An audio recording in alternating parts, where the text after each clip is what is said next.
Employees in the tea and rubber plantations in Sri Lanka are mainly Tamils of South Indian origin, whose forefathers came from India almost 2 centuries ago. The British administrators brought them here to deploy them, work in the coffee plantations and later in the tea plantation. They were the live wire of Sri Lankan economy. The hard work but the thankless efforts of these people developed the plantations and made Ceylon tea the most sought after beverage in the world. They continue to work even today with the same pace and passion. The British developed the plantation as well as other sectors of the economy, but the quality of life of the plantation workers remain in sorry state. Though we also have witnessed much improvement in their environment since the colonial era, we believe there is much to improve their infrastructure facilities.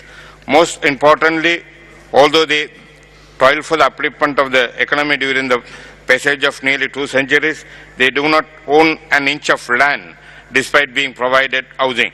They cry for land ownership and decent housing and echoed for several decades and was a distant dream of this community. At last, the present government under the President Maithripala Sirisena identified this need as a priority within a short period. It was possible to identify and confer 7 purchases of land ownership of housing to plantation families numbering over 245,000.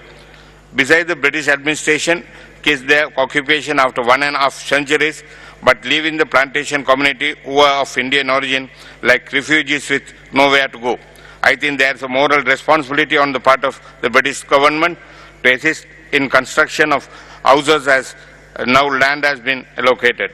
However, I thank Sri Lankan President His Excellency Maithripala Sirisena and Prime Minister Honorable Ranil Wickremesinghe for the bold steps taken to implement the distant dream of plantation workers, several thousands of plantation families.